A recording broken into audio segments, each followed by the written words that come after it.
લોકસભા ચૂંટણીના ધમધમાટ ગાજી રહ્યા છે અને તેની સામે ક્ષત્રિય આંદોલન કાબૂની બહાર જઈ રહ્યું છે। ત્યારે આગામી 7મી મે ગુજરાતમાં લોકસભા ચૂંટણી માટે 25 બેઠકોમાં મતદાન યોજાવાનું છે।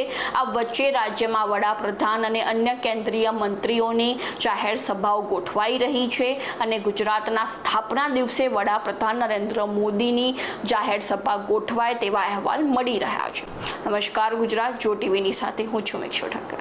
વડાપ્રધાન નરેન્દ્ર મોદી ગુજરાતના સ્થાપના દિવસે પંચમહાલ અને દાહોદમાં ચૂંટણી રેલીને સંબોધિત કરશે અને વડાપ્રધાન નરેન્દ્ર મોદીના આગમનથી તંત્ર અને ભાજપે તૈયારીઓનો ધમધમાટ શરૂ કરી દીધો છે।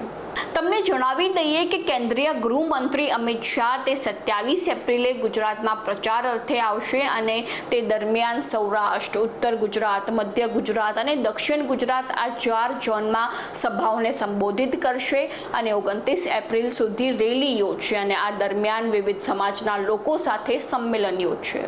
આપણે જણાવી દઈએ કે ઓછા દિવસોમાં વધુ પ્રચાર અને લોકસંપર્કના હેતુથી ગ્રામ્ય વિસ્તારોમાં સભાનું આયોજન કરવામાં આવશે અને શહેરી વિસ્તારોમાં સભાનું આયોજન ન કરતા વડાપ્રધાન નરેન્દ્ર મોદી રોડ શોના માધ્યમથી લોકસંપર્ક કરશે અને આ હેતુથી અમદાવાદ, વડોદરા, રાજકોટ, વાપી અને વલસાડ જેવા શહેરોમાં વડાપ્રધાન નરેન્દ્ર મોદી રોડ શો કરી શકે છે। તો આવી જ નવી માહિતીને જાણવા માટે ફોલો કરો જો ટીવી મિક્ષુ ઠક્કર।